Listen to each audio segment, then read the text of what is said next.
صبح اٹھتے سر کیا کام کرتے ہیں آپ؟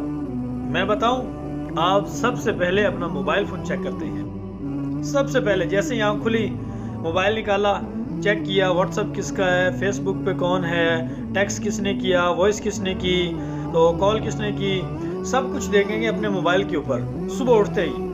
اور کیوں کہ اگر کسی دوست کا، کسی بھائی کا، کسی ریلیٹیو کا اگر کوئی میسیج آیا ہے، میں سن کے اس کا رپلائی نہیں دوں گا تو کیا ہوگا؟ ناراض ہو جائے گا بھائی۔ اس کی ناراضگی سے بچنے کے لیے میں اس کے وائس کو سنتا ہوں، اس کو رپلائی دیتا ہوں، اس کی مس کال ہو تو اس کو کال کرتا ہوں۔ تو ساری ناراضگی، ساری اپنے رشتہ داروں کی فکر یہ میرے ذمے ہے۔ لیکن صبح اٹھتے ہی جو آپ میسیج پڑھتے ہیں، اس سے پہلے آج سے کم و بیش 1400 سال 1500 سال پہلے اللہ پاک نے بھی اپنے بندے کو کچھ میسیج دیے ہیں۔ اللہ پاک نے قرآن پاک کی شکل کے اندر ہمیں کچھ میسیج دیا ہے، کچھ پیغام دیا ہے۔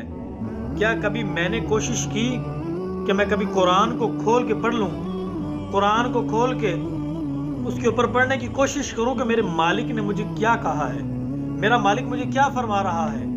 جس دنیا دار کی فکر کے اندر ہم لگے ہیں، جن دوستوں کی فکر کے اندر ہم لگے ہیں، اسی قرآن کے اندر اللہ خود ارشاد فرماتا ہے کل من علیہا فان، کہ اس دنیا کی تمام چیزیں فنا ہو جانی ہیں، اگر باقی رہنی ہے تو وہ رب کائنات کی ذات ہے۔